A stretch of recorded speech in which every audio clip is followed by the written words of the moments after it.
Super ওভারে Bangladesh bat করতে পাঠালো হাবিবুর রহমান সোহানের সাথে নাম্বার 10 ব্যাটার আব্দুল গাফফার সাকলায়েনকে। আনবিলিভেবল, অবিশ্বাস্য।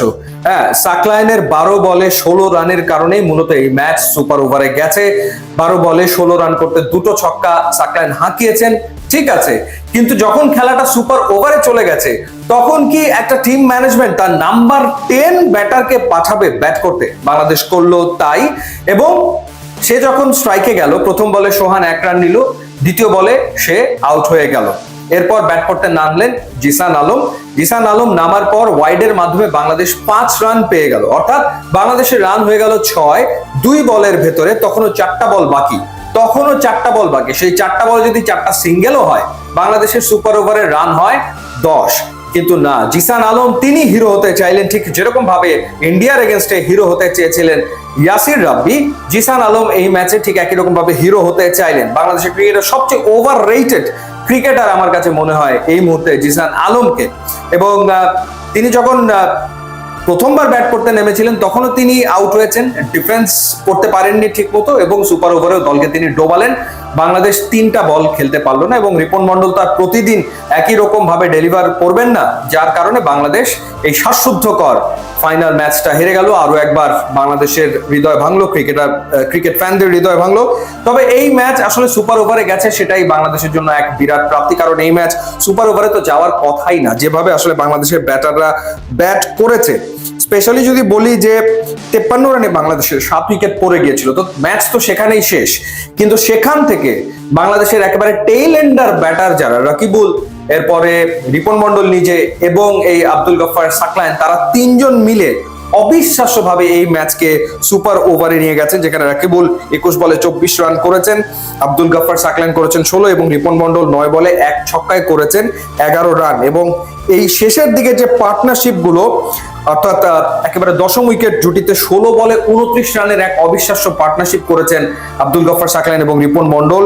এর আগে 8ম উইকেট জুটিতে রাকিবুল এবং SM মেহরব, তারা দুজন মিলে 30 বলে 37 রানের যে জুটিটা গড়েছিলেন, পার্টনারশিপ করেছিলেন, সেই কারণেই বাংলাদেশ এই ম্যাচকে নিয়ে যেতে পেরেছে সুপার ওভার পর্যন্ত। কিন্তু এতে টপ অর্ডার বা মিডল অর্ডারের ব্যর্থতা লুকোনোর কোনো সুযোগ আসলে নাই।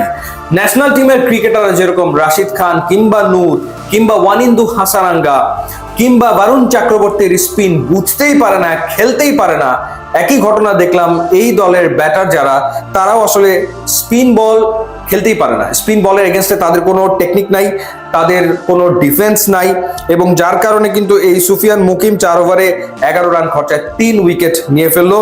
আরাফাত নিয়েছে 2 উইকেট, এরপর সাদ মাসুদ তিনি নিয়েছেন 1 উইকেট। সো তাদের স্পিনের এগেনস্টে অসহায় ছিল বাংলাদেশি ব্যাটাররা, যেভাবে উইকেটগুলো দিয়ে এসছে। স্পেশালি দুজনের কথা না বললেই নয়, একজন হচ্ছে আজকেই ডাক পেয়েছেন জাতীয় দলে, মাইদুল ইসলাম অঙ্কন। রিভার্স শট খেলতে গেলেন স্পিনের এগেনস্টে, পরিস্থিতি, কন্ডিশন কোনো কিছু না বুঝে তিনি রিভার্স শট খেলতে গিয়ে LBW হয়ে তিনি আউট হলেন।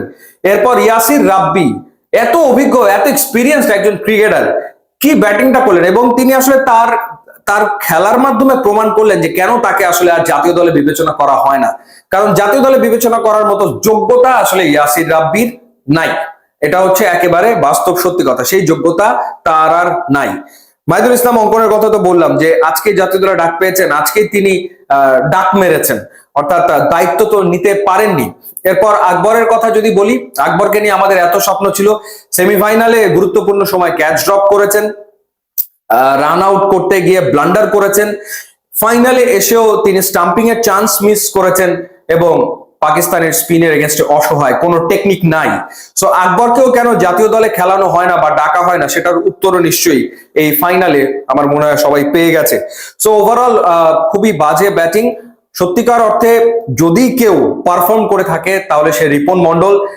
দুর্দান্ত বোলিং তিনি করেছেন, এবং দুর্দান্ত বোলিং করে পাকিস্তানকে 125-এর ভেতরে তিনি রাখতে সক্ষম হয়েছেন, একাই আসলে তিনি কাজটা করেছেন। এবং রিপন মন্ডল 19তম ওভারে তিনি মাত্র 2 রান দিয়ে উইকেট নিয়েছেন 3টা। ওভারঅল দুর্দান্ত ছিল তার পারফরমেন্স, 11 উইকেট নিয়েছেন টুর্নামেন্টে।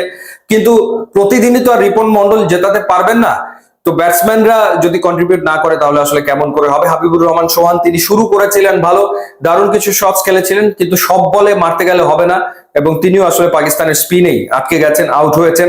তারপরেও ম্যাচটা যে সুপার ওভারে গেছে সেই কারণে অবশ্যই কৃতিত্ব দিতে হবে এই টেল এন্ড ব্যাটারদের, স্পেশালি রকিবুল কিংবা মেহরব কিংবা রিপন মন্ডল এবং একই সাথে সাকলাইনকে। সুপার ওভারে আমার মনে হয় স্ট্র্যাটেজিক্যাল মিস্টেক বাংলাদেশ করেছে, ঠিক একই রকম মিস্টেক ইন্ডিয়া করেছিল বাংলাদেশের এগেনস্টে। সেই কারণে ট্রফিটা বাংলাদেশের জেতা হলো না। দারুণ এক সুযোগ ছিল, 2019-এ পাকিস্তানের কাছে বাংলাদেশ হেরেছিল এই এমার্জিং এশিয়া কাপে। এবারও আবার সেই পাকিস্তানের কাছেই বাংলাদেশের পরাজয়, এবং আরো একবার হৃদয় ভঙ্গ হলো বাংলাদেশি ফ্যান্সদের। ইউটিউব ইনস্টাগ্রাম লিঙ্ক দেওয়া আছে, আপনারা যোগ দিলে খুবই খুশি হবো। And thanks for watching.